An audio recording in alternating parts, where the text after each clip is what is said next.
Bien, bueno, bienvenidos, bienvenidas. Muchas gracias, especialmente a la doctoranda y a su dirección y a los que integran el tribunal.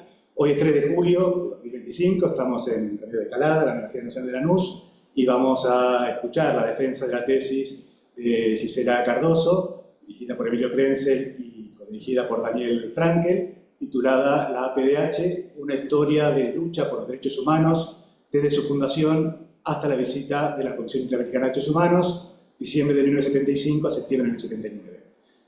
45 minutos para exponer cómo llegaste a estos hallazgos, de forma que quieras. Después el tribunal, empezando por los que están virtuales. Muchas gracias Santiago y Patricia por estar ahí. Y Carla van a hacer una devolución y vos, conglobadamente, podés devolver a esto lo que es oportuno. Y antes de retirarse, Emilio, muchísimas gracias otra vez por tu tarea de director. Y Daniel, pueden hacer alguna recomendación sobre la tesis o sobre la doctoranda para que liberen. Adelante, suerte.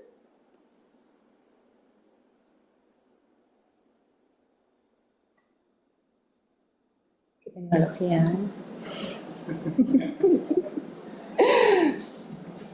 Bueno, ahí estamos con la presentación, entonces, buenos días, muchas gracias ante todo por estar acá, por el acompañamiento. Me voy a poner el cronómetro. Así que en primer lugar sí agradecer a Carla, a Santiago, a Patricia por las lecturas, por las devoluciones, las preguntas, que la verdad que está bueno porque es parte del proceso de aprendizaje también de la tesis, así que en ese aspecto agradecer realmente esos comentarios y preguntas. Voy a ir respondiendo estas cuestiones a lo largo de la presentación que preparé, así que voy a estar haciendo más hincapié en esta presentación en la parte relativa a la cocina de la investigación, que es donde tuve más consultas, y quizás voy a ir un poquito más rápido con el desarrollo específico de los capítulos de la tesis. También quiero agradecer a mi director, Emilio Krenzel, a Daniel Frankel, que es mi codirector, que no puede estar hoy, pero también agradecer su acompañamiento, y por supuesto a la UNLA y al CONICET, que me permitieron realizar esta tesis con una beca cofinanciada, y creo que en estos momentos es muy importante este agradecimiento también, ¿no? Bueno, la tesis se llama, ya lo mencionó, pero es básicamente abarca los primeros 4 años de historia de la Asamblea Permanente por los Derechos Humanos. Podemos pasar a la 2. El objeto y el recorte de esta tesis tiene que ver con 3 ejes, ¿no? Por un lado, reconstruir y analizar, por un lado, el conjunto de estrategias y acciones desplegadas por la APDH en el marco de la defensa de los derechos humanos, la morfología institucional y los debates y discusiones que se dieron también a lo largo de su fundación hasta la visita de la Comisión Interamericana de Derechos Humanos. Es importante aclarar que cuando yo empecé esta investigación tenía el objetivo de rastrear estos debates y estas cuestiones y estas acciones específicamente en relación al grupo de presos y presas políticos. Cuando empecé la investigación y empecé a encontrarme con el material, con las fuentes, con las entrevistas, me di cuenta que era muy difícil lograr eso si no tenía una idea general de las otras cuestiones que había hecho la APDH con el crimen de desaparición forzada, con otros derechos humanos que también abarcó en este periodo. Y en ese sentido, digo, la tesis viene a llenar una vacancia que hay en la literatura académica, porque no hay otro trabajo que abarque esto, lo cual impidió también que yo me dedicara solamente al grupo de presos y presas, que era mi objetivo inicial. Así que tomé la decisión durante esta investigación de ampliar el foco a todas las estrategias y acciones de la APDH en el periodo. Parte del recorte tiene que ver también con que la APDH nace en la ciudad de Buenos Aires, así que es un recorte geográfico capitalino, si se quiere. Si bien a lo largo de la tesis yo empiezo a contar y rastrear el nacimiento de algunas de las delegaciones, sí, el recorte sigue siendo en la ciudad de Buenos Aires. y en términos temporales este recorte guarda relación, por un lado, con haber visto a lo largo de la investigación que en 1979, con la visita de la Comisión Interamericana de Derechos Humanos, hay una inflexión en la historia institucional que para mí tiene que ver con el haber logrado a nivel internacional una legitimidad y una presencia que va de la mano de la visita de la CID. Y por el otro lado también tiene que ver con una cuestión de factibilidad. Al haber yo ampliado mi foco en en lo que quería investigar, tenía entonces muchas más fuentes y mucho más material que retomar. Así que en ese sentido el recorte llega hasta la visita de la CID. Por supuesto, la idea es continuar en otras investigaciones con los años que siguen, ¿no? También son estos los años que tomo, los de cuando la represión fue realmente bueno, más intensa durante la última dictadura. Pasamos a bueno, la investigación, no voy a hacer tanto hincapié en los antecedentes porque no tuve muchos comentarios al respecto, pero sí decir que retomé algunos de los antecedentes que hay, que son pocos en relación a la historia de la PDH más en términos académicos. Está el texto de Veiga, está el texto de Díaz, que son textos con distintos tiempos también, de distintos momentos históricos también. Hay referencias, por supuesto, en Elizabeth Schelin, en Ascarate, digamos, y particularmente lo que encontré, que para mí era un texto desconocido, es la tesis de Virginia Becchioli, es una tesis de Brasil, que habla sobre las estrategias jurídicas de la PDH en este periodo, pero también de otras organizaciones. Y lo interesante de esta tesis es que logra reconstruir algunas de las relaciones preexistentes que había entre los actores que van a formar la PDH también, ¿no? Pero, digamos, al tomar también otras instituciones, el trabajo es más específico sobre las estrategias jurídicas. Y estos trabajos complementan, sin duda, lo que yo hago, pero bueno, no estaba eso, en ese sentido es la vacancia que hay, ¿no? Después retomo, por supuesto, textos que trabajan la historia de los otros organismos de derechos humanos, que por supuesto tocan y complementan la historia de la PDH, pero bueno, que no es específicamente esa historia la que tocan. Ahí en particular, sin mencionar el texto de Guadalupe Basualdo sobre la historia del CELS, el texto de Ulises Gorini sobre la historia de las madres, bueno, ahí. Y después están los textos que trabajan también las delegaciones de la PDH, ¿no? Estas otras historias que complementan también esta historia que yo estoy contando. Yo ahí cito a Pilar Calveiro, que dice, y que para mí representa un poco lo que yo también quise hacer con esta tesis, que es una historia que no clasifica, ni califica ni compite con las memorias, sino que las acoge en tanto narraciones como elementos iluminadores para descubrir algunas de las claves del sentido de los actores, ¿no? Y yo pienso mi tesis en ese marco y desde ese lugar también retomé todas estas fuentes orales y los archivos. Es una investigación cualitativa, descriptiva, donde trabajé con fuentes y metodologías propias de la historia reciente y de los estudios de memoria. Para llevar adelante la investigación me organicé cronológicamente, entonces a medida que tomaba un periodo, que además estos periodos son los capítulos de la tesis está dividida en 5 capítulos, bueno, en cada uno de esos capítulos fui volviendo a las fuentes y volviendo también a la bibliografía para ir organizando la gran cantidad de materiales y fuentes que consulté. En lo que son las fuentes de la historia oral, realicé para esta tesis 7 entrevistas semiestructuradas, algunas en Bariloche, otras en Buenos Aires, en Ciudad de Buenos Aires, y también por videollamada, porque esta tesis también estuvo atravesada por todo el periodo de pandemia, lo cual también supuso algunas dificultades en torno al desarrollo del trabajo de campo, ¿no? Y no solo el desarrollo de la vida misma, pero bueno. Otras de las fuentes que utilicé en términos de historia oral es el acceso también que tuve a las entrevistas del Archivo Oral de Memoria Abierta. Yo además formo parte de la comisión directiva de Memoria Abierta, así que conozco bastante el trabajo que se desarrolla, cómo acceder a esos materiales.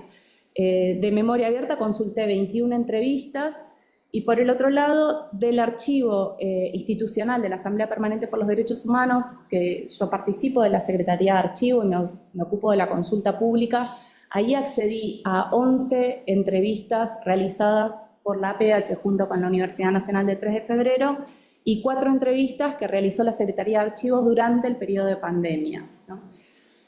Todas estas fuentes, estas últimas entrevistas que menciono, no fueron pensadas con el mismo objetivo que tiene mi tesis. Entonces, no todo aquello que yo encontraba en las entrevistas era relevante para mi trabajo, así que lo que hice fue ficharlas en términos de aquellas categorías que yo encontraba que eran relevantes, seleccionando fragmentos que me podían alimentar, digamos, el trabajo que yo venía desarrollando.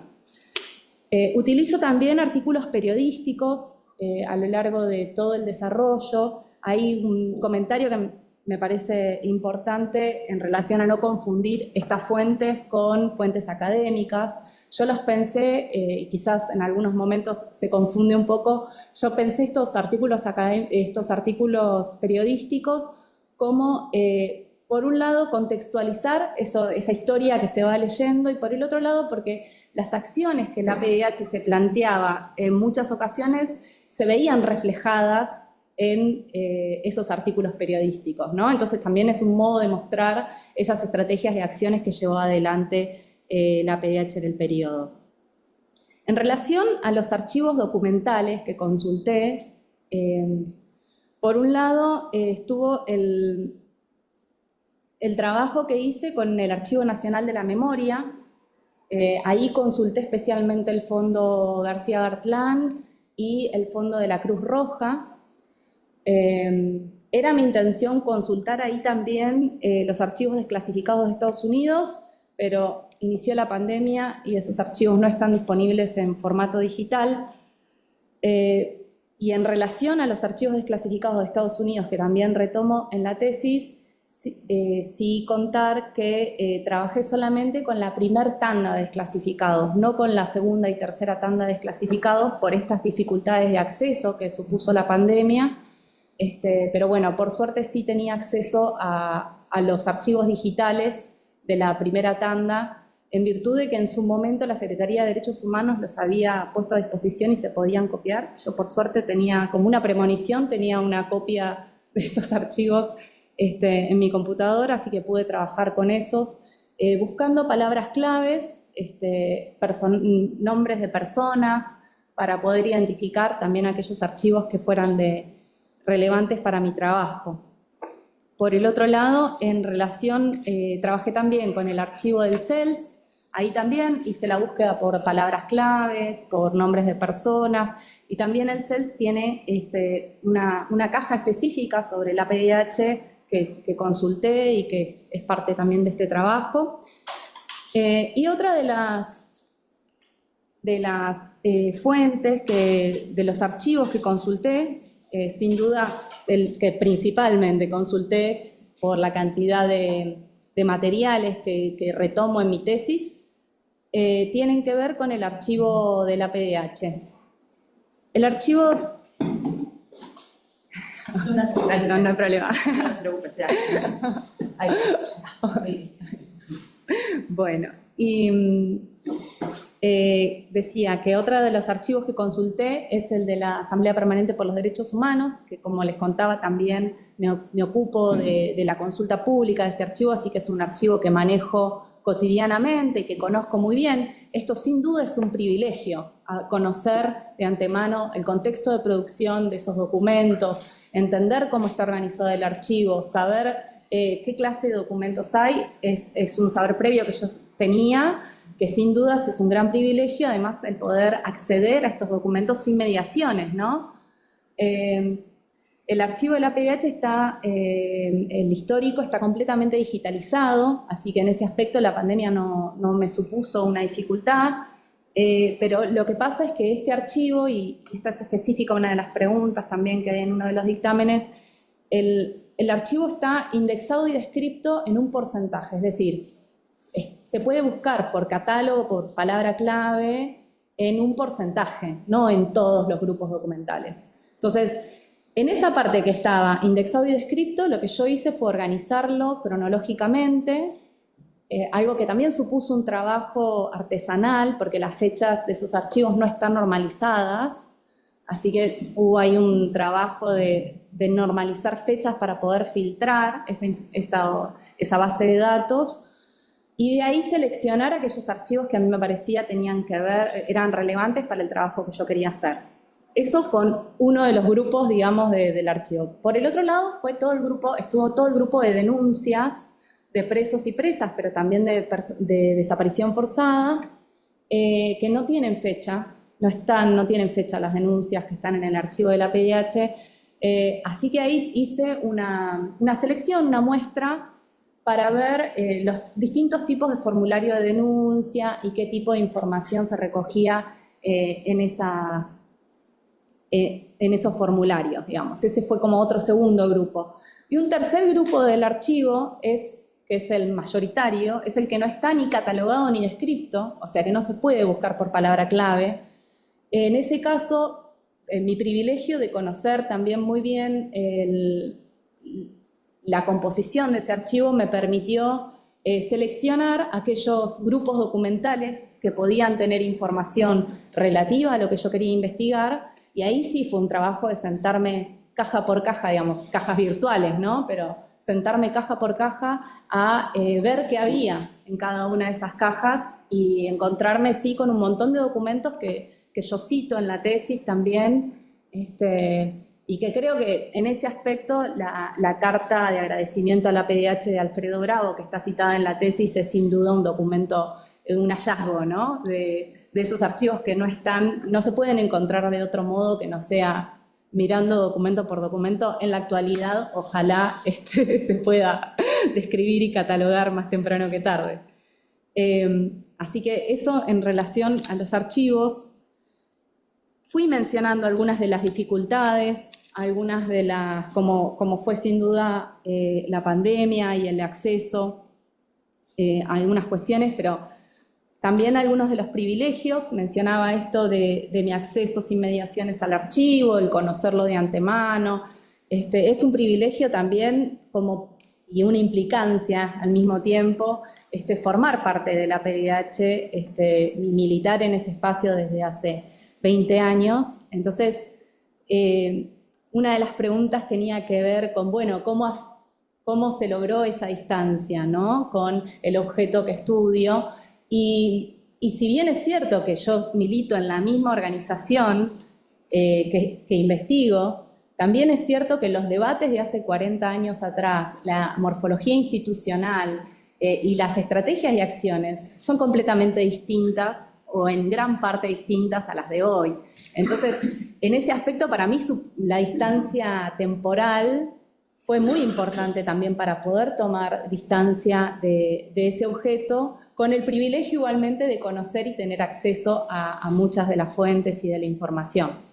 Y en realidad esta implicancia, además, me supuso, en lo personal, un gran compromiso, digamos, ¿no? El compromiso de una necesaria honestidad intelectual, que por supuesto una lo hace con cualquier investigación, pero cuando el objeto es además, el objeto que uno investiga es además aquel lugar con el cual una tiene compromiso, en realidad creo que aumenta esa necesidad de ser lo más rigurosa posible con los hallazgos, con lo que se dice y con lo que se encuentra, ¿no?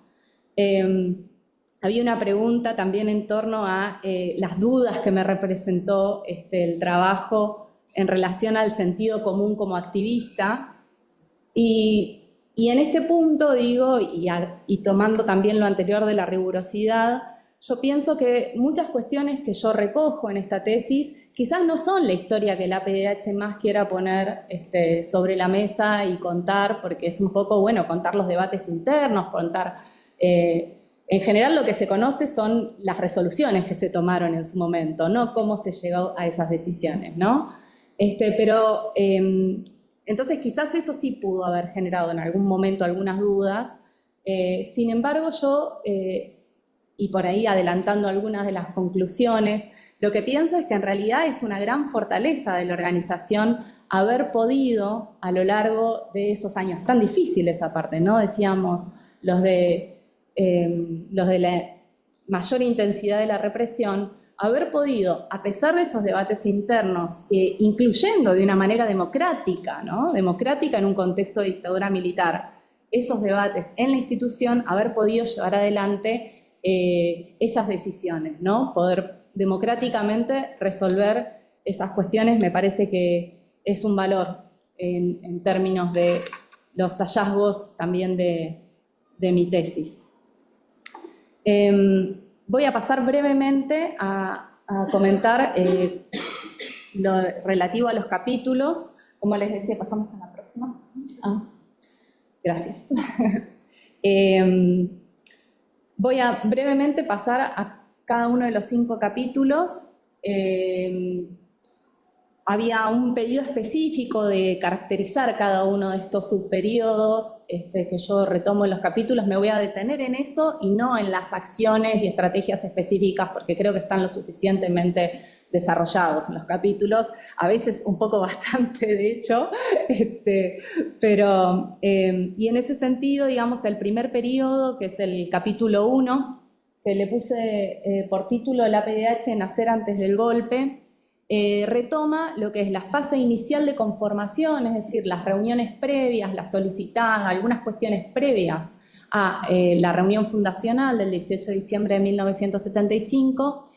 Entonces, si voy a caracterizar este subperiodo, diría que es la fase inicial de la conformación y la conciencia de una urgencia por parte también de ese grupo de personas que lleva adelante estos primeros contactos y esta primera reunión.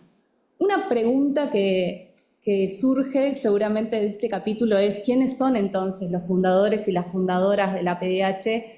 Y es una pregunta que también se hace la PDH hoy, que está por cumplir su 50 aniversario, y en realidad es difícil decir quiénes son, porque en esa primera reunión el listado de asistentes está incompleto. Entonces, podríamos decir que los fundadores son quienes fueron a esa primera reunión, pero no tenemos ese listado completo, y quizás si no podríamos decir que su primera mesa directiva o su primer consejo de presidencia, bueno, es una pregunta que queda ahí como para resolver también una decisión política, sin dudas también, ¿no? En este capítulo, bueno, yo retomo el contexto previo también, intento en cada uno de los capítulos también ir dando cuenta de qué es lo que pasaba en esa historia, ¿no? Que para mí también fue muy importante porque en el tiempo transcurrido hay una idea de eso, pero para mí poder ver ese desarrollo de lo que iba pasando más en el día a día, y ahí también creo que los artículos de diario me ayudaron a entender un poco cómo era esa opinión pública en ese momento, ¿no? Ir viéndola. Retomo ahí que bueno, ¿con qué libros? Me preguntaban también con qué libros actuales o qué producciones posteriores a mi tesis puede dialogar lo que yo investigo. Y yo pensaba en relación a eso, el libro de Pensar los 30.000, Emilio Krenzel, retoma las cuestiones que se sabía y que no se sabía en ese momento, ¿no? Y creo que muchas veces miramos lo que ocurrió durante la última dictadura con lo que sabemos hoy, y que en ese momento no se sabía. Y creo que intento también ir viendo eso a lo largo del desarrollo de los capítulos. En el capítulo número 2, que le puse por título 1976, el año inaugural, recorre desde el golpe de Estado de 1976 hasta diciembre de ese mismo año. Y si tengo que caracterizar ese subperiodo, diríamos que son los dilemas de la Asamblea frente al golpe de Estado y cómo caracterizar la violencia, ¿no? En este sentido, digamos, el recorrido en torno a quiénes son esos sectores que que conforman la Asamblea y las distintas posturas que esos sectores ya tenían, van a jugar un papel muy importante a la hora de pensar las estrategias frente al gobierno de facto y cómo dirigirse y relacionarse con ese gobierno de facto, ¿no? Y eso va a generar tensiones y debates al interior también. En ese aspecto, digamos, la mirada que tenía el Partido Comunista y también, si se quiere, el Consejo Mundial de Iglesias, o quienes estaban del Consejo Mundial de Iglesias en la PDH, sobre... tener fuerza en los abdominales, tienen una digestión... Alguien tiene que apagar el lento, micrófono. porque la panza, los abdominales te ayudan a contraer y hacer fuerza para... Ahí está, bueno. Alguien. Bueno, decía que en ese momento, ahí vuelvo,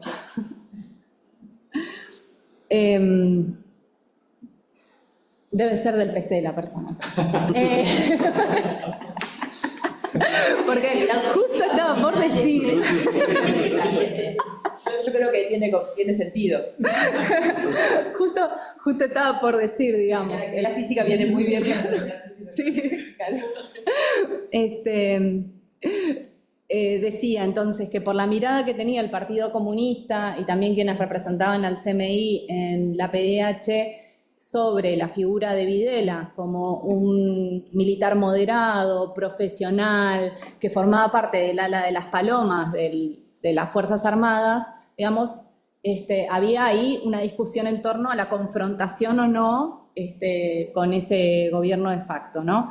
Entonces, por eso es como los dilemas de la Asamblea frente al golpe de Estado, cómo relacionarse con ese gobierno de facto. En este primer año, menciono brevemente, pero en digamos, segundo capítulo, una de las acciones más importantes que quiero destacar tiene que ver con las Jornadas Nacionales de Derechos Humanos. Yo traje ahí la imagen de la convocatoria de las jornadas, que dieron pie a la conformación de las comisiones 1, 2, 3 y 4 que trabajaban sobre la Declaración Universal de Derechos Humanos. Bueno, Alonso habla, ¿no?, de esta matriz de retomar la Declaración Universal de los Derechos Humanos por parte de los organismos de derechos humanos, junto también con la matriz cristiana, que también va a atravesar a la PDH, y que forma parte de este discurso y posición de oposición a todo tipo de violencia, venga de donde venga, que repiten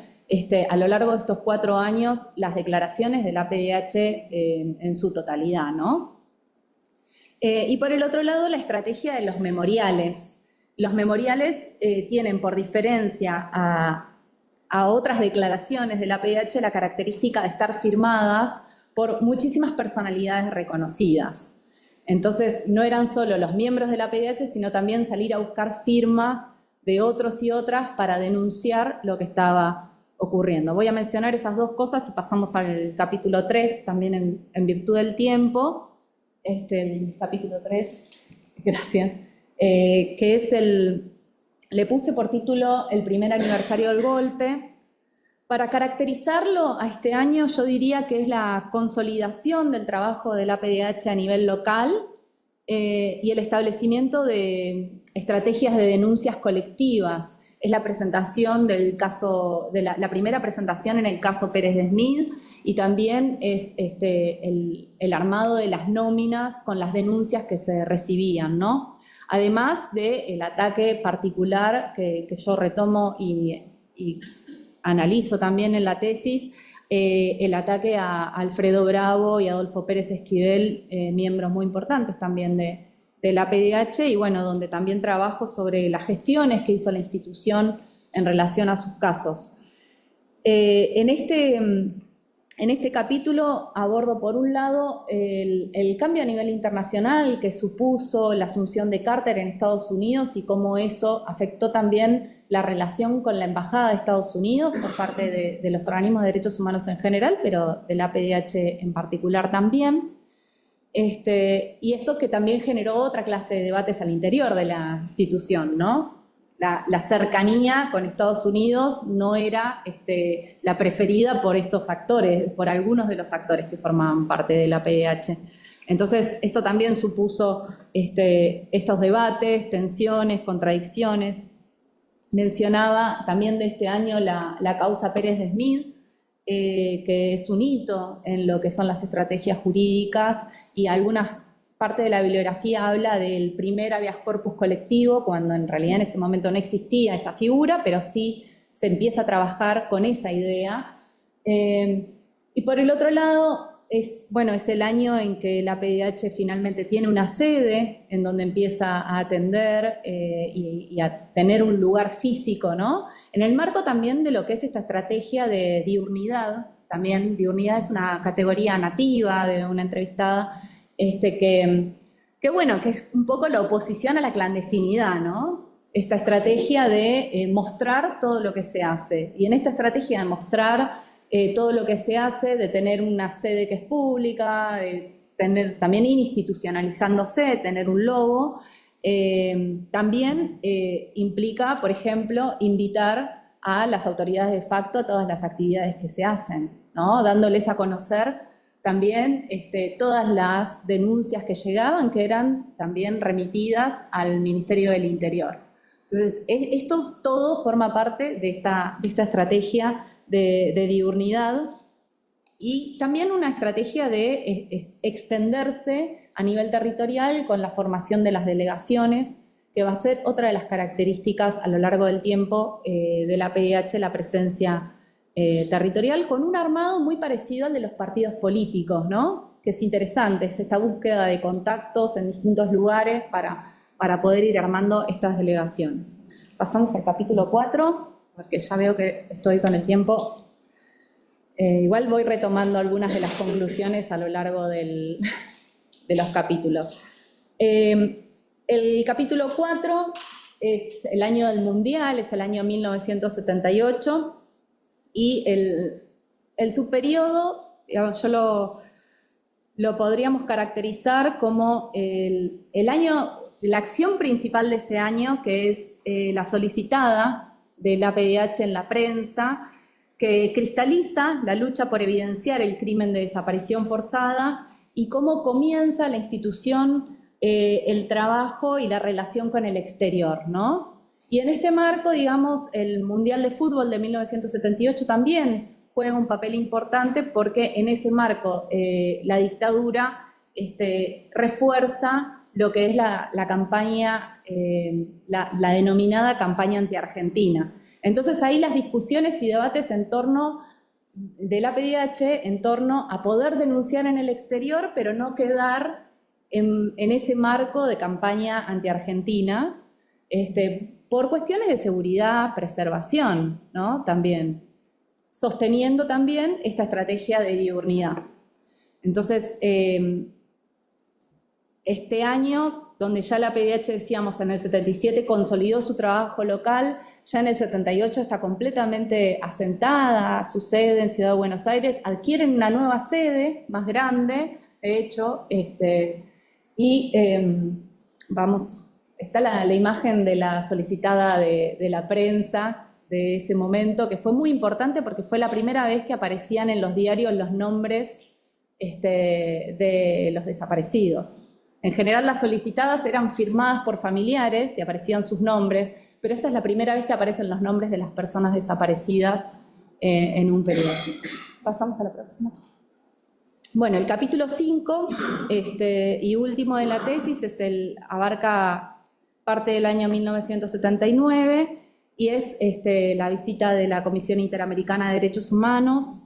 Lo podemos caracterizar como el periodo del impacto del trabajo internacional que se plasma con la llegada de la Comisión Interamericana de Derechos Humanos, es el momento, para mí, decía hoy, de inflexión, ¿no? De la legitimación de la organización a nivel internacional y donde además se cristaliza un modo de registrar a las víctimas. La PDH desde el 77 venía trabajando en un modo de sistematizar esa información y de nombrar a las víctimas y de registrarlas, y eso se cristaliza con el informe de la Comisión Interamericana de Derechos Humanos.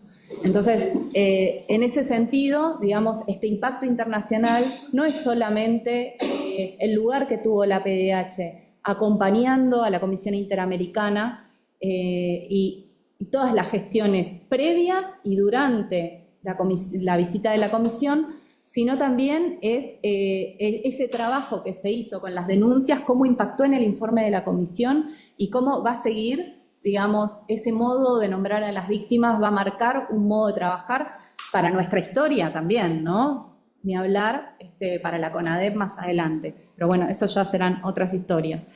Y bueno, y en este año también están los ataques a los organismos de derechos humanos por parte de la dictadura, con los allanamientos, por un lado, para que no pudieran volver a publicar un listado como el que habían publicado, pero ya esta vez con más de 5.000 nombres. Entonces, por un lado un allanamiento para que no puedan publicar esa lista y por el otro lado creándoles una causa por instigación al falso testimonio, ¿no? En este aspecto, digamos, los ataques también a todos los organismos, no solo a la PDH, pero en particular a la PDH, llevándose todas las denuncias, ¿no? El valor que tenían y que tienen todas esas denuncias, incluso hoy en día para la institución. Y ahí, y ya pasando también a las conclusiones, si podemos pasar a las... Gracias. Pasando también a las conclusiones, había alguna pregunta en torno a qué fue lo novedoso que yo encontré en mi tesis o qué cosas, qué cosas que no me esperaba encontrar, sí pude encontrar en esta tesis. Y una de las cuestiones tiene que ver con haber podido reconstruir lo que fueron las copias de seguridad del archivo, que se guardaban, 3 copias de seguridad. Que bueno, que en el marco de los allanamientos donde se llevaron todas estas denuncias, esas copias de seguridad fueron la garantía de que se pudiera presentar toda esta información a la Comisión Interamericana de Derechos Humanos. No estaba en ningún lugar y el conocimiento era fragmentado, y es algo que yo logro unir en mi tesis, de dónde estaban esas copias, quién las llevaba a cada uno de esos lugares, cómo se llevaban, ¿no? Así que eso sí fue algo, la verdad, novedoso para mí, también como estrategia de cuidado de la organización. Y en realidad muchos de los debates, muchas de las posturas no eran para mí conocidas. Presupuso, la verdad, un conocer estrategias, acciones que no eran, de las cuales yo no había oído hablar. En ese aspecto, bueno, la reconstrucción de lo que es la causa Pérez de Smith, que incluso escribí un artículo aparte al respecto, más amplio con eso. Fueron todas, la verdad, acciones nuevas que me parece que hoy tienen un valor particular, además, en este contexto, ¿no? Contexto que cuando empecé con esta investigación era completamente distinto. Pero bueno, abarcando las otras conclusiones en los minutos que me quedan, sí, sin duda la singularidad de la PDH tiene que ver con su pluralidad y su multisectorialidad. Yo digo esto y no es ninguna novedad, pero lo que sí creo que aporta la tesis en torno a eso tiene que ver en entender la profundidad de esa pluralidad y multisectorialidad, ¿no? Entender que hubo sectores dispuestos a sobreponerse a esas miradas sectoriales y sentarse en una misma mesa con sectores con los que quizás en algunos casos compartían espacios, pero que quizás en otros no se habían cruzado y no se habían puesto a discutir. Y de ahí las largas reuniones que refiere, bueno, Bella como entrevistada muchas veces, de las eternas reuniones de discusiones para lograr consensos al interior de la organización. Y además, esta idea de las personalidades o referentes de esos distintos sectores como escudo y paraguas para llevar adelante, escudo y paraguas también que son categorías nativas, para llevar adelante la tarea, ¿no? Y para la preservación y la seguridad de sus miembros. Que bueno, está claro que no fue garantía por los casos, pero que sí garantizó la sobrevivencia de la organización. Y además, desde un principio le brindó a la institución una voz que ya tenía prestigio y que ya estaba legitimada socialmente. Que en ese momento histórico entiendo que también es muy importante, porque si bien es una organización nueva, ya nace con un prestigio y una legitimidad que le daban esos miembros, ¿no? Por el otro lado, lo que yo voy encontrando a lo largo de la tesis es cómo estos distintos sectores van influyendo, ¿no? Tienen una mutua influencia unos con otros, y esto lo que genera es un fortalecimiento de esas estrategias y acciones, y además como un pensamiento creativo a la hora, ¿no? Es como ese know-how de la política de algunos de los sectores con el cómo se hace política quizás en el marco de las iglesias, y el aporte de los familiares con otras urgencias generó también acciones que resultaron creativas y valientes también en ese momento histórico, ¿no? La morfología institucional también supo integrar a todos esos sectores, a esa pluralidad en su mesa directiva, en su consejo de presidencia, saber darles espacio para que se sintieran y estuvieran representados, ¿no? Problematizo algunas categorías, particularmente la categoría de organismos de afectados y no afectados. Ahí, bueno, Alonso ya dice que desde su perspectiva tiene escasa pertinencia. Yo lo que sumo a esto es que además incluir a la PDH en el grupo de no afectados, para mí, lo que genera es subestimar y de alguna manera desdibujar el poderoso aporte que tuvieron los familiares por lo menos a lo largo de estos 4 años que yo trabajo en la historia de la PDH, ¿no? Entonces, en ese sentido también criticar estas categorías. Y voy a avanzar rápidamente por el tiempo. Mencionaba que dentro de las estrategias estaba este lenguaje que no va a estar exento de discusión, es un lenguaje formal, cauteloso, urbano, va a decir una entrevistada, de interpelar al Estado, ¿no? Esta es otra de las características de todo el movimiento de derechos humanos, que lo que hace no es la lucha por el poder político, como sí hacían otros sectores en ese momento histórico, sino la interpelación al Estado en tanto garante y violador, principalmente en ese momento, de los derechos humanos. La estrategia de diurnidad que mencionaba, la extensión territorial y en búsqueda de intentar cerrar en tiempo y forma, mencionaba los distintos actores que formaban parte. No, a lo largo de esta presentación no di nombres personales, porque la verdad es que son muchísimas las personalidades que forman parte de la PDH, de su fundación, y me pareció un poco injusto hacer hincapié en algunas de estas personalidades. Por eso, pero bueno, sepan que sí, sobre todo para quienes están acá, que están mencionadas estas personas, sus relaciones anteriores en algunos casos. Creo que una posible continuación también de la investigación tiene que ver con estos personajes de carne y hueso, ¿no? Que mencionaba Carla en el dictamen, que me parece súper interesante también para profundizar ese conocimiento, y cómo también las relaciones personales hacen a las instituciones, ¿no? Porque en definitiva las instituciones están hechas por personas. Para finalizar, y quedan muchísimas cosas, por supuesto, afuera, porque suele ser así, creo que una de las cuestiones que a mí me quedaron como un aprendizaje de esta tesis tiene que ver con la posibilidad de valorar la construcción colectiva en la pluralidad, incluso en momentos como fue la última dictadura militar, ¿no? Y ese aprendizaje creo que es fundamental para nuestra actualidad, que creo que merece una reflexión el poder pensar cómo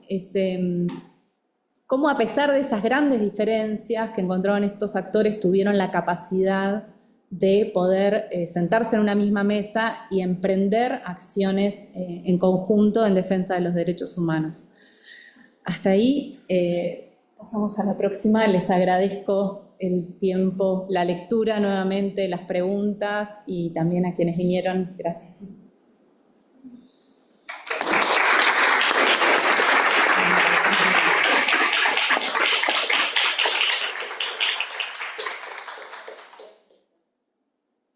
Ahora seguimos con los jurados. No sé si Patricia o Santiago están en la distancia. ¿Quieren pasar ustedes? ¿Alguno de ustedes? Santiago. Patricia primero, ¿no? Qué malo, porque, bueno, entonces, en primer lugar, las felicitaciones. Me encantó leer este trabajo. Me interpeló en distintos lugares y voy a empezar por un comentario inicial. ¿Qué es esto? ¿Qué tarea la tuya y de tus directores? Armar una tesis que son 4 años de una institución que tiene un prestigio consolidado y encontrar la justificación de que el 79 se termina esta narración. Y nos dejan a todos con, pero bueno, ¿y qué pasó luego? ¿No? Entonces, más allá que ustedes, y lo estoy pensando como una tesis, y estoy pensando ya en el libro, ¿sí? Ya la tesis está. Entonces, para todos los ciudadanos y ciudadanas de Argentina que venimos de hace muchísimo tiempo mirando estos temas, ¿cómo se atrevieron a dejarnos en este escenario cuando hay un tiempo histórico que vos decís, los 50 años es una fecha redonda y otra vez nos vas a interpelar, nos va a volver a mover, porque esa es la función de las fechas redondas, y sobre todo en tiempos de negacionismos como los que estamos viviendo, donde la politicidad de tu tesis tiene una fuerza mucho más importante. ¿Sí? Entonces, vuelvo a ese escenario. ¿Cómo fueron tan valientes para prepararnos esto y dejarnos de esta manera? ¿Qué van a hacer para subsanar este escenario? Sobre todo, pensando en que la sociedad argentina requiere, hoy más que nunca, de volver a los acontecimientos, a los actores, a los hechos, a que volvamos a narrar aquello que creíamos que habíamos narrado. ¿Sí? Entonces, esto me parece, y estoy pensando en el texto y la politicidad de los que hacemos historia reciente. Es un texto que echa luz a aquellas acciones que nosotras no sabíamos, entonces reconozco la originalidad, el trabajo minucioso, el descubrirnos a estos actores, pero fundamentalmente cómo estos actores en tiempos de silencio más absoluto y de políticas de borramiento fueron capaces de crear las grietas para que el derrotero de estos caminos ha sido los que nosotros conocemos. O sea, cómo llegar, porque fueron estos los actores. Entonces digo, claro, no nos cuentan el final, nos cuentan en un momento y nos quedamos allí. Y digo, creo que si tuviera que decirte, es la única debilidad que tienen que subsanar en todo caso en algún lugar, porque yo decía, como somos viejas, bueno, no soy vieja, somos las personas con mayor experiencia en el campo y haber mirado, y me encontraba allí con actores que yo los había estudiado por otros lados y acá estaban insertos en este escenario, nos permite abrir, nos permite conectar con otras estrategias, ¿no? O sea, digo, la potencialidad de esa tesis que nos abre y nos enriquece y nos hace ver esos actores de carne y hueso temblando frente al terror impuesto y que a pesar de ese terror se imponen, las que venimos de la Comisión Provincial por la Memoria y que hemos escuchado a Adolfo Pérez Esquivel desde los años 2000 contando en primera persona la experiencia, y acá estamos recuperando este tiempo. Yo decía, ay, bueno, acá pongámosle esta cita que sería, quería intervenir en tu tesis para poner, acá le faltaría, tendríamos, me encantaría, digo, esto que vos dijiste, sí, estabas recolectando aquí el trabajo de una experiencia plural y colectiva, y yo creo que los que hacemos historia reciente también, digo, ahora paso al otro escenario, los que estamos escribiendo esto, cuánto más rico es nuestro trabajo cuando trabajamos solidariamente, colectivamente y dándonos cuenta, Gisela, que este es el momento donde si hemos consolidado un campo y nos están interpelando, es donde esta necesidad de fortalecer esa narración de actores que frente al horror fueron capaces de crear estos pilares del conocer, reconocer, reparar y transmitir, tiene que estar en esta tesis. Yo digo, me parece que ahí estaría como el punto, me encantaría pasarte todos los tips, y digo, pero diciendo, escribiendo y citando a Navarro, a Navarro y Palermo, ¿no? Navarro y Palermo, que eran otro tiempo histórico, estos actores hoy escribiendo otro tipo de cosas. Digo, ¿cuál es la bibliografía también que me parece que tendríamos que, más allá, obviamente que nos he visto citado a todos los de nuestro colectivo de historia reciente, pero hay que darle un poquito más de fuerza de algunas acciones que marcan de un campo consolidado y que tiene otras preguntas, no solamente el derrotero del acontecimiento histórico de aquel momento. No me quiero extenderse, que son 5 minutos y esto. Entonces, no te imaginas, Giselle, y esto lo voy a pasar después porque son todas las interrelaciones a la propia lectura que nosotras hemos hecho sobre este tiempo. Entonces, porque es cierto que quedó claro que es la reconstrucción de un tiempo histórico central en este punto. Y sabemos que la historia es una cosa y que la memoria es otro elemento, que son dos diálogos que se enriquecen. Y yo pensé, bueno, pero este es un momento de políticas, justamente de un ciclo de políticas de olvido, ¿no? La estrategia de este tiempo es el silencio y olvido. Después vinieron otros ciclos memoriales, ¿no? Entonces, que fueron seguidos por tiempos de otra vez de políticas de silencio y cierre. Entonces, estos actores, ¿cómo se comportaron después?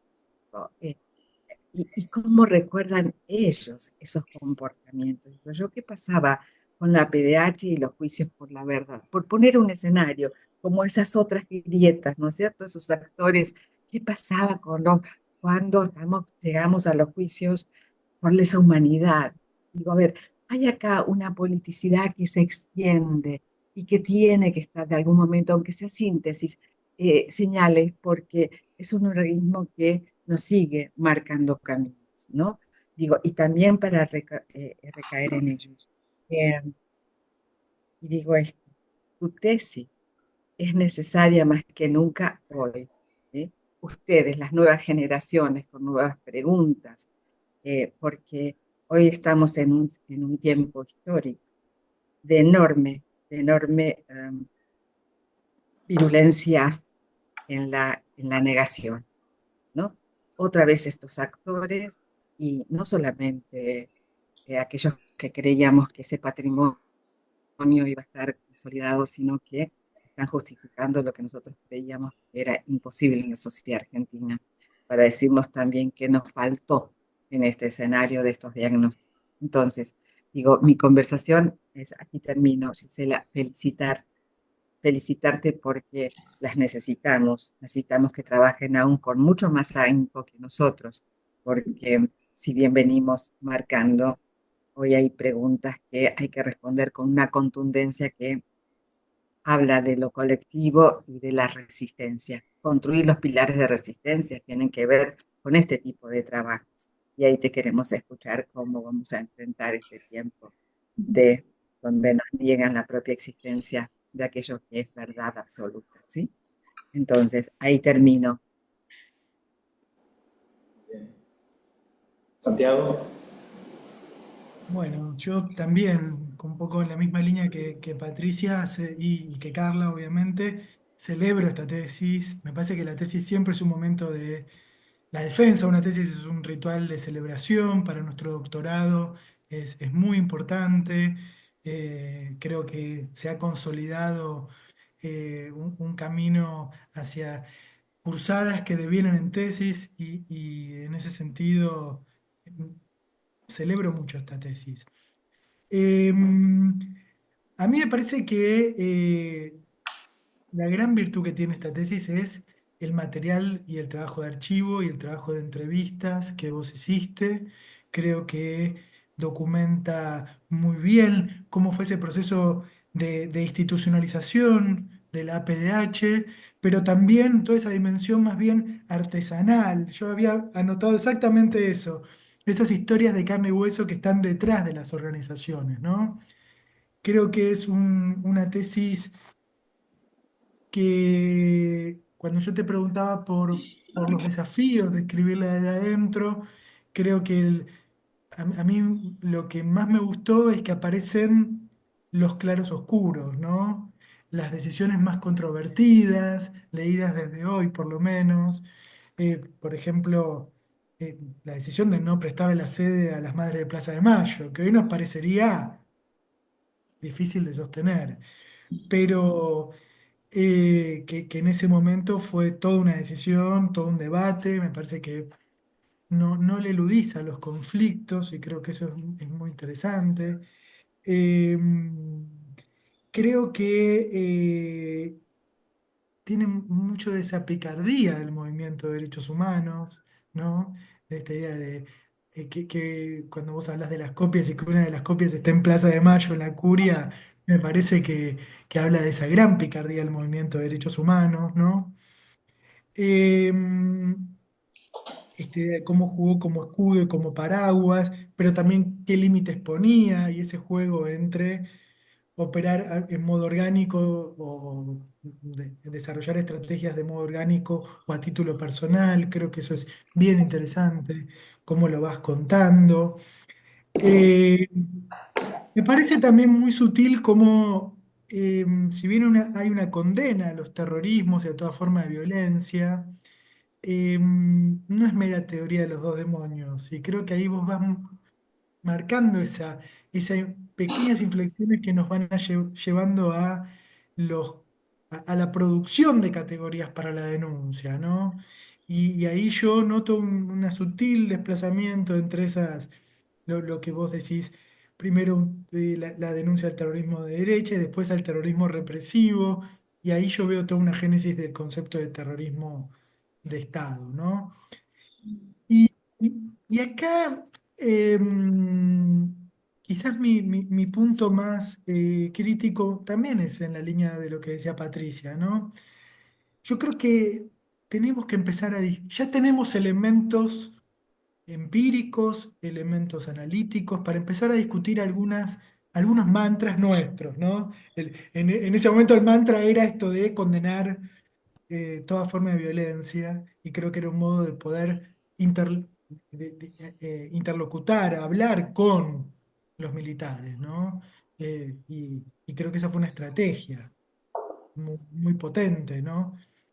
Que yo no la conocía tanto y me parece fascinante, ¿no? Invitar siempre a los militares, mandarle estos memoriales a Videla, en fin, que no es lo mismo que presentar un habeas corpus, es otra cosa, ¿no? Pero vos repetís esto, ¿no? De la narrativa humanitaria, la narrativa revolucionaria, que es una idea que creó Baña, Marcarián, para el caso uruguayo de los exilados en Estados Unidos, o digamos, y que era otra tradición. Vos acá, creo que a veces los marcos teóricos se nos imponen un poco, y esta idea un poco binaria de lo humanitario y lo revolucionario nos impide darle todo ese peso que quizás Luciano Alonso sí ve y que vos un poco retomás, pero desde tu caso aparece el lenguaje de derechos, que no es solo una narrativa humanitaria, me parece que en nuestro país es otra cosa, ¿no?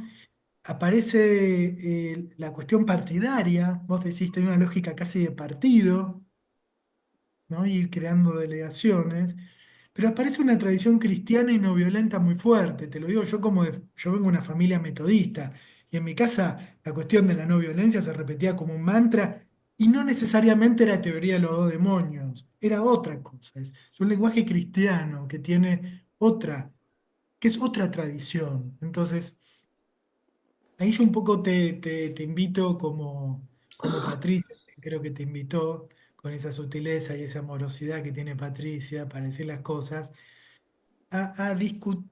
Yo entiendo que tu perfil es un perfil más del activismo, con toda la potencia que tiene el activismo para contar esta historia. Yo creo que la tesis es muy sólida empíricamente. Pero creo que hay algo ahí con cómo insertarse en un campo académico, que es un campo muy consolidado, que quizás yo te invito para cuando sigas trabajando estos temas, que te animes a discutir con algunas de las lecturas. Yo a veces noto que vos, por ejemplo, citás algunos textos académicos como dato, y en realidad son interpretaciones, ¿no? Digo, a ver, por ejemplo, una cosa es la tesis de Luciano Alonso, que a mí me parece muy sutil, y otra cosa es la de Virginia Becchioli, que fue muy controvertida en su momento, ¿no? Y lo tengo que decir, porque digo, hay cosas que dice Virginia que, bueno, que fueron muy discutidas desde adentro, desde los propios datos.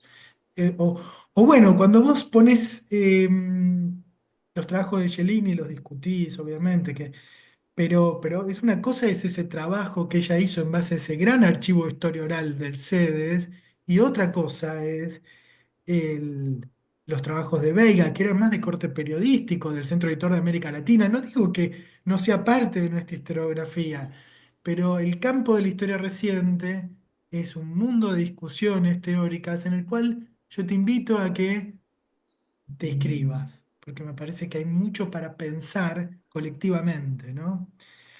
Eh,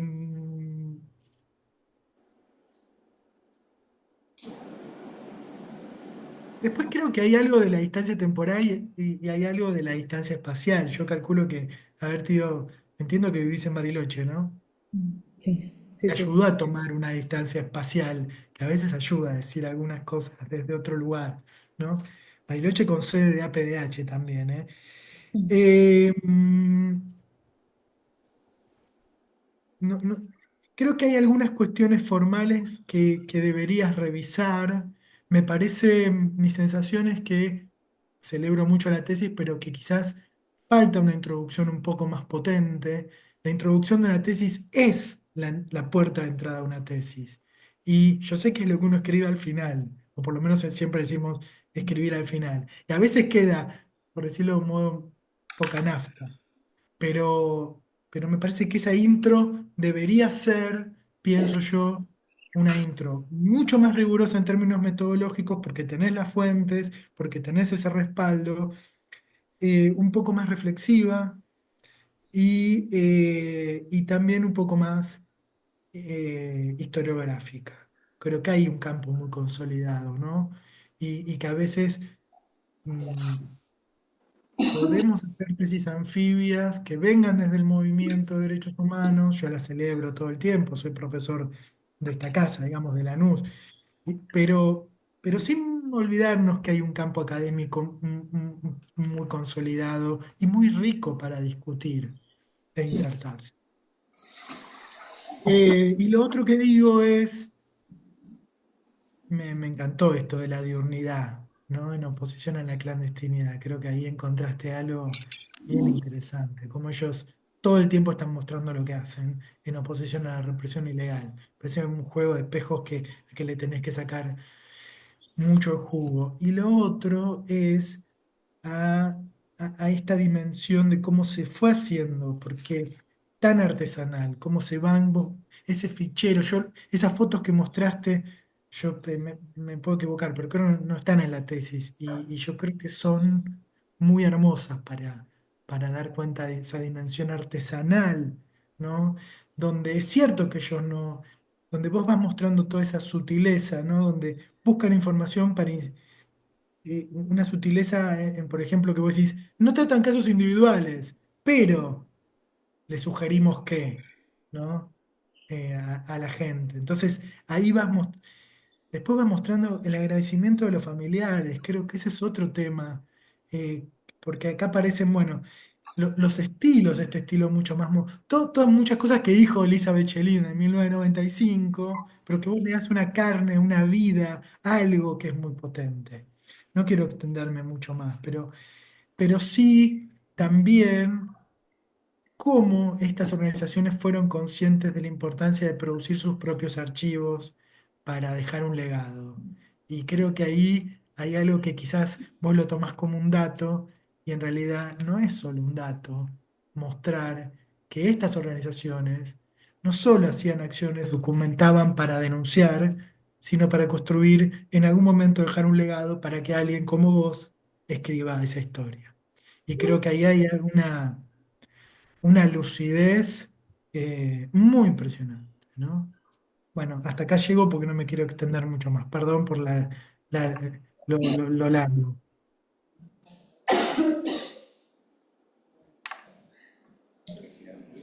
Tanto no da. Hasta ahí llega.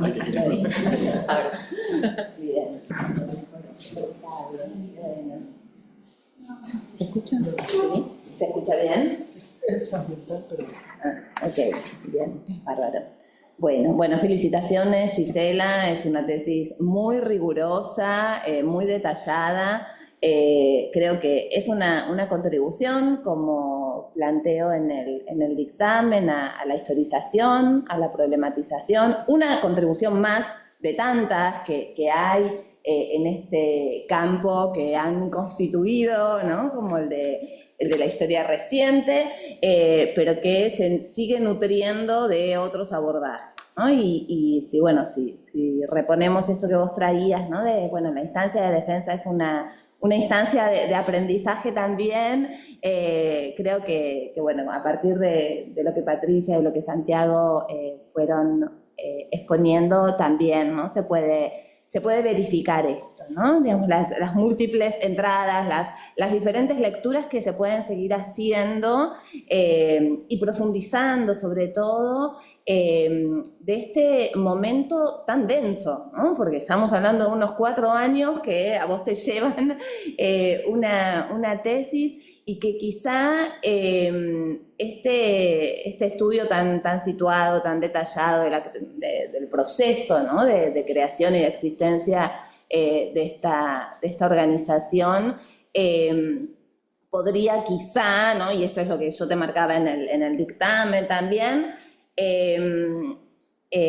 avanzar más en esas modelizaciones o en intentar caracterizar, ¿sí? De manera un tanto más general. Es cierto que cuando se caracteriza se cometen, ¿no? Quizá estas clasificaciones que luego no aportan mucho, y yo creo que tu problematización respecto de organismos afectados, no afectados, me parece que también colabora, ¿no? en una discusión que se vino dando y que está suficientemente desarrollada en tu tesis, y eso creo que es un muy buen aporte. Por otro lado, también pensaba, y cuando te escuchaba en esta exposición que fue tan buena, cómo trabajar, es trabajar con procesos sociohistóricos y políticos complejos, con procesos que son abiertos, ¿no? Que son contingentes, cuyos contemporáneos no saben, ¿no? cómo va a terminar, más allá de que nos quede a nosotros, ¿no? Esa duda de, cómo sigue. En ese momento, en particular, ¿no? Todas estas cartas que se echaban y esas caracterizaciones parciales que se hacían de un gobierno de facto que fue, el que comandó la mayor y más sangrienta represión política en la historia argentina. No había, ¿no es cierto?, esa dimensión tampoco. Y creo que también está muy bien retratado en tu tesis eso, ¿no? Esta idea de, aproximaciones provisionales, caracterizaciones que se iban haciendo, que también, y en esto retomo aquello que decía Patricia, son enseñanzas para el momento actual, ¿no? De estas caracterizaciones que se van haciendo, esas alianzas, esas formas, ¿no?, de imprimir a la acción política algunas características u otras, o ¿no?, la de la moderación o la confrontación más abierta. Creo igual allí quizá también te invitaría a tener como, digamos, más, un poco más caracterizadas, ¿no?, esas diferentes posturas, que a veces lo que sucede en la tesis, creo, y esto desde ya es, ¿no?, un aporte para seguir retrabajando ese texto que es muy extenso, que es muy detallado. Con tanta información a lo mejor no se pierden esas cuestiones que creo que hacen, ¿no?, a la centralidad del problema de investigación que vos querés desarrollar, ¿no?, que es de las tensiones, de los dilemas, de cómo se fueron gestando esas primeras acciones, ¿no? En ese sentido también retomaba esto de la tesis de Virginia Becchioli, ¿no?, por ejemplo, y lo controvertida que fue, que aquí Santiago lo traía, que en aquellos momentos no había una meta-intencionalidad, ¿no? Digo, esto también, ¿no?, poder pensar, ¿no?, en a esas personas de carne y hueso situadas en una ecuación de fuerzas determinada, ¿no?, con conocimientos también limitados de lo que sucedía, de lo que no sucedía, ¿no?, de lo que las acciones podían llegar a generar, ¿no? Muchas veces uno como historiador, que no lo soy tampoco, pero ¿no?, te pones en ese profeta del pasado, como diría Hannah Arendt, ¿no? Entonces, sabiendo, ¿no?, el final, o desde este presente interrogamos algunas cuestiones, y bueno, no solo anacronismos, sino también ¿no?, se sobreenfatizan algunas cuestiones y se las caracteriza como una intencionalidad de los actores, cuando en verdad, ¿no?, la intencionalidad quizá era otra, o tenía, digamos, objetos mucho más acotados y cercanos en el tiempo, ¿no? Esta cuestión de, bueno, para todos aquellos familiares que se acercaron a los organismos, era encontrar a sus seres queridos, digo, ¿no? Esto, o como poder también dar cuenta de esa dimensión tan encarnada, ¿no?, de la acción política, me parece necesario, me parece que tenés un montón de material para realzarlo, ¿me explico? Mucho más. Y por otro lado, también pensaba, y esto creo que como cuestión, ¿no?, metodológica, cómo huir o hacer un rodeo ante el encantamiento del archivo, ¿no? Que ahí me parece que hay quizá bastante, ¿no?, por esto que decimos de una información demasiada, ¿no?, información, y a lo mejor no tamizada por esas problematizaciones o ese foco que vos querés poner, ¿sí? En ese sentido creo que hay allí algunas cuestiones a seguir quizá limando un poco, ¿no?, puliendo de la tesis como producto escrito, ¿sí? Porque si no, bueno, ya decía esto del historiador como profeta del pasado, si no parece un detective, ¿no?, que va, y en verdad sí hay bastante de detectivesco, y por eso nos encanta, ¿no?, digamos, zambullirnos en los archivos y descubrir ese mundo, ¿no?, que ya no es, pero cómo, digamos, pasamos eso a una problematización, ¿no?, que aporte a lo mejor más una profundización analítica, ¿sí?, de un periodo tan acotado. Por ejemplo, una de las cuestiones, y me parecía bien interesante esto que retomaba Santiago, yo la tenía, todo el tema de las iglesias, ¿no? Las iglesias aparecen, sí, las iglesias, el movimiento de las iglesias, bien, ¿no? Zambullirse un poco más en eso analíticamente, ¿no? ¿Qué implicancias tuvieron? ¿Qué prestigios? Digo, todo esto que vos vas mencionando, pero, ¿no? que es una punta de la que, ¿no? sería muy necesario tirar, pensando en esas tramas, ¿no? En esas tramas de hacer también más audible, ¿no? determinadas denuncias, que se jugó allí desde, ¿no? a lo mejor ponerlo en términos desde la acción política, pero también desde estas representaciones, estas creencias, ¿no? Esta capilaridad de lo religioso, bueno, ¿no? ¿Cómo se articuló ahí una denuncia, ¿no? un límite, una impugnación, ¿no? Digo, todas cuestiones que en el momento actual, ¿no? tienen muchísima relevancia también, ¿no? ¿Dónde se va a encontrar el límite determinada crueldad, ¿no? ¿Dónde va anclándose en qué sentido, ¿no? Y digo, todo lo religioso en la PDH me parece que es toda una cuestión que vos la mencionás tan solo, que está muy bien porque forma parte, ¿no? de la reconstrucción que haces de estos 4 años, pero que allí podrías ubicar, ¿no? un ojo más analítico. ¿Me explico, Gisela?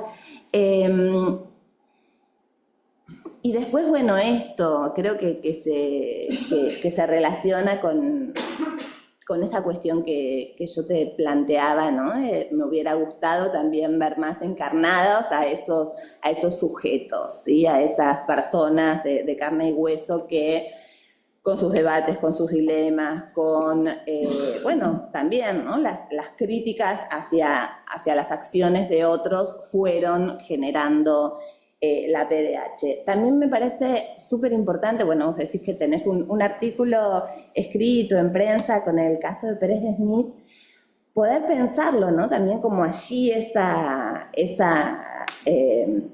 acción que puede ser considerada como el precedente, ¿no? de un tipo de movilización sociolegal, ¿no? específica, y que allí también ¿no? se prefiguraba el CELS, quizá, ¿no? Digo, esto, ¿no?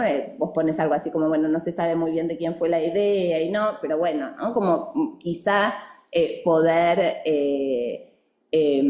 plantear una indagación más en profundidad. Sé que Valeria Barbuto lo está trabajando, de hecho ha presentado su tesis en este doctorado hace muy poco. Esta vez hay investigaciones ¿no? que están en diálogo y que sería muy, muy interesante entonces poder también reunirnos para continuar pensando estas cuestiones en un momento que todo, ¿sí? Esto, repensar estas prácticas de denuncia, de impugnación, al menos eso, ¿no? La denuncia y la impugnación, ¿no? Sin aspirar a, no es, a ver, cuando a veces se contraponen esto, bueno, los organismos no querían, bueno, los organismos, ¿no?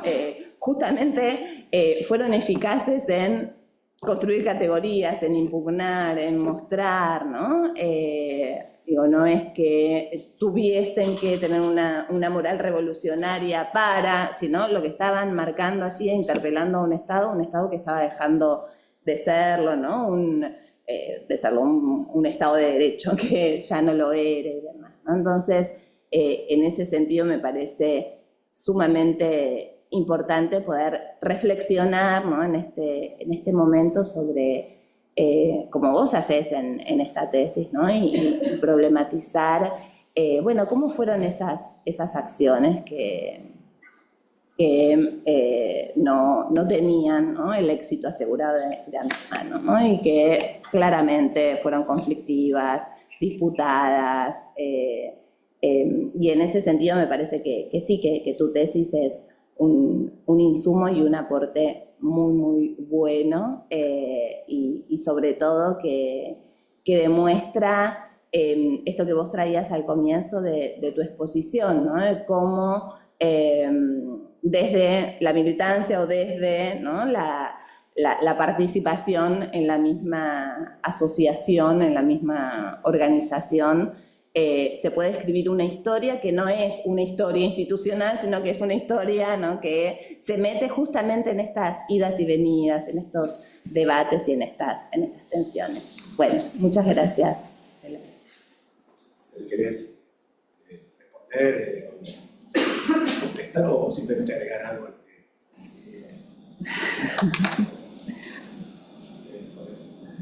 Sí. Estoy esperando la cámara.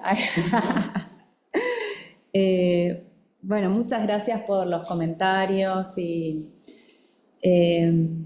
sí, hay muchas cuestiones. Yo creo que en ese aspecto el texto de Alonso fue muy importante a lo largo de mi tesis para retomar, y quizás ahí para retomar todo lo que tiene que ver con la matriz cristiana. Un poco no profundicé tanto con las iglesias, entendiendo esta idea de la construcción que ya hace Alonso en torno a la matriz cristiana del movimiento de derechos humanos.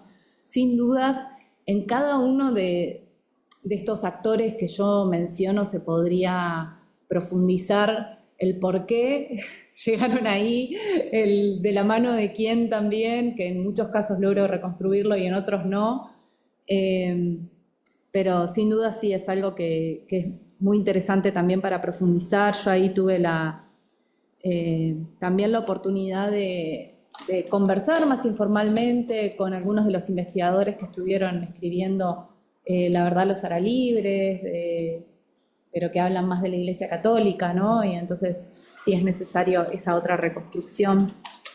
Me parece, y me lo anoté acá, esto de sacarle el jugo a la categoría diurnidad versus clandestinidad, como la posibilidad de seguir ampliando ese trabajo más conceptual.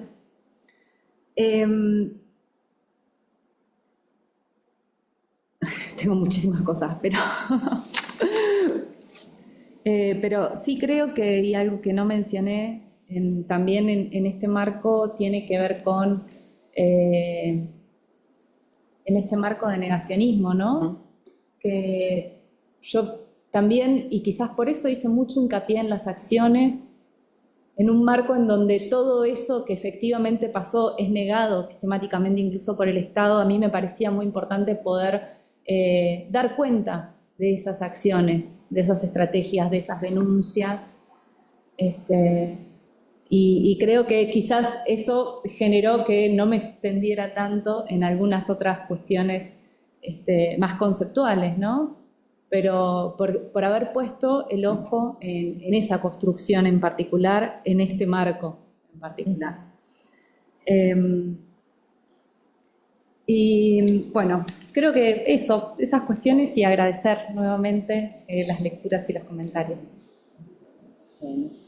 Bueno, debería deliberar el jurado, pero antes le vamos a dar la palabra al director. Queremos agradecer, o sea, te tenemos acá y por eso queremos agradecerte, pero en tu lugar agradecemos a todos y a todas las directoras y directoras que sin retribución económica, bueno, vos tenés una retribución que es la defensa de la tesis, que en otros casos no se llegan a concretar y es fundamental, es muy valioso y fundamental para nuestro doctorado. Así que muchísimas gracias. Bueno, no, el agradecido soy yo. Y quien agradece también a los jurados los comentarios, las preguntas que realizaron en sus dictámenes y aquí en presencial, y sobre todo el tiempo que se tomaron para leer la tesis de Gisela en tiempos donde no abunda el tiempo. Y es toda urgencia, ¿no? Resaltar algunas cuestiones que me parecen importantes destacar en relación a la tesis. Es una tesis que propone una historia de una organización, la organización más plural en el campo del movimiento de derechos humanos que enfrentó la dictadura, que comprometió a militantes y representantes de partidos políticos de diversas confesiones religiosas y a familiares de los desaparecidos.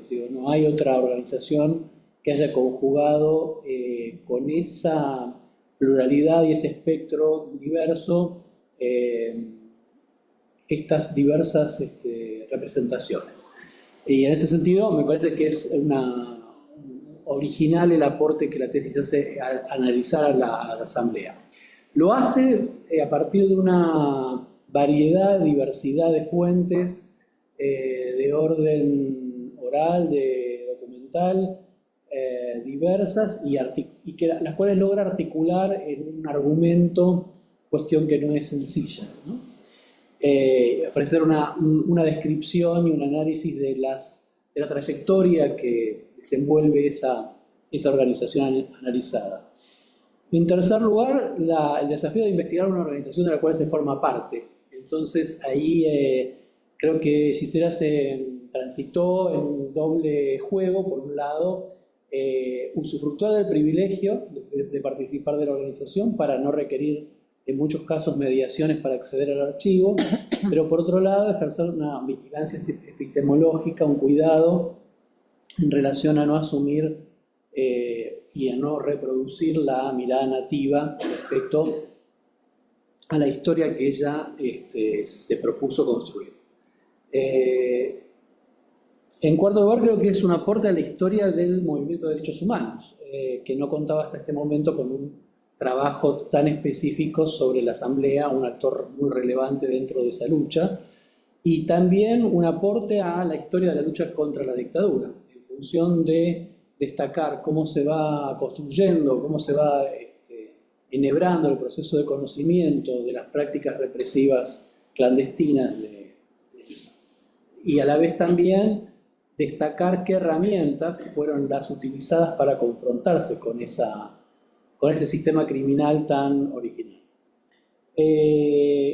Después destacar la exposición creo que fue una exposición precisa, aguda, que fue brindando en diverso orden respuestas a las preguntas de los jurados. Y finalmente retomar un recuerdo que me pareció durante el desarrollo de la exposición, que creo que no se lo comenté a Gisela, pero mi papá participó de la Asamblea. Participó por un tiempo corto. Según me contó, dejó de participar por miedo. Me emocionó cuando transitaba un largo pasillo desde la puerta de entrada de la Asamblea hasta los ascensores. Yo no sé si es ya la sede de Callao. Sí. Y que de llegar ahí, transitar por ese pasillo, subir por el ascensor, era una cosa que llegó un momento que no pudo seguir haciendo. Y también me contaba que había participado de una entrevista con el gran rabino Ben Amú, era en esa época, donde le fueron a plantear desde la Asamblea la necesidad de contar con su apoyo, etc. Y él les contestó que tenía él que ver, o la comunidad judía, que ver con lo que estaba pasando o con la suerte que estaban corriendo las víctimas por las cuales los integrantes de la Asamblea le iban a pedir colaboración y asumir. Y un último recuerdo es la llegada a mi casa de Alfredo Bravo, que estaba recién liberado, y que llevaba unos libros grandes y caros sobre historia universal, y mi padre le compraba la historia contemporánea, el libro que todavía tengo ahí en la biblioteca, y cuando lo miro me acuerdo de la llegada de Alfredo a casa recién liberado. Bueno, nada, de algún modo siempre las trayectorias académicas se relacionan y guardan vínculos con las historias personales. Así que bueno, gracias de nuevo a los jurados, las juradas y el jurado, y bueno, feliz por llegar a este momento, que es un momento de cierre y donde se ve el fruto de mucho tiempo de trabajo. Y ahora sí pasa a deliberar. Bueno. Esta deliberación es secreta, no sé si tenemos la posibilidad, Joaquín, de sacar otra sala, que sea con el público que está familiar, etcétera, que están del otro lado. Los pasamos. Nosotros sí nos vamos a retirar, se quedan acá los jurados, se queda la doctora Laura Botero para asistir, vos evidentemente, Joaquín, y el doctor Emilio Crense se puede quedar vos y sin voto, pero se puede quedar. Nosotros nos retiramos hasta que...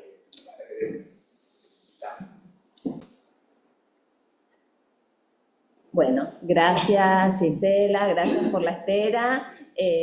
Voy a leer el acta que generamos los integrantes del jurado. Bien, Lanús, 3 de julio de 2025, en el marco del doctorado en Derechos Humanos de la Universidad Nacional de Lanús, estando presentes la doctora Carla Villalta, la doctora Patricia Flier y el doctor Santiago Garaño como integrantes del jurado, procedemos a leer el dictamen sobre la defensa de la tesis La APDH, una historia de lucha por los derechos humanos desde su fundación hasta la visita de la CID, diciembre de 1975 a septiembre de 1979, resultado de la investigación desarrollada por la doctoranda Gisela Cardoso con la dirección del doctor Emilio Krenzel y la codirección del doctor Daniel Frankel.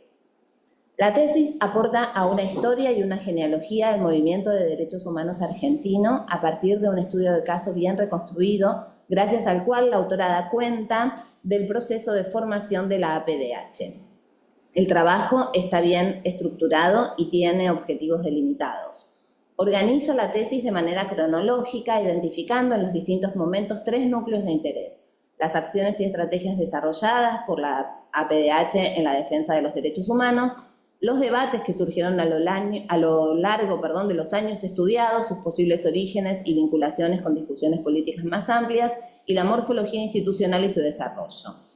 La estrategia metodológica es adecuada. La tesis resalta por su carácter descriptivo y centrado en una temporalidad acotada que está correctamente fundada. A partir de su doble rol como militante y colaboradora en la gestión del archivo institucional de la APDH, la autora propone una mirada que combina la experiencia vivida con un trabajo documental riguroso, basado en el análisis de cuantiosas fuentes, algunas inéditas y otras ya publicadas, y la realización de entrevistas a distintos referentes y activistas. La defensa oral fue correcta. La tesista realizó una exposición detallada, retomando algunas de las observaciones realizadas en los dictámenes por los miembros del jurado.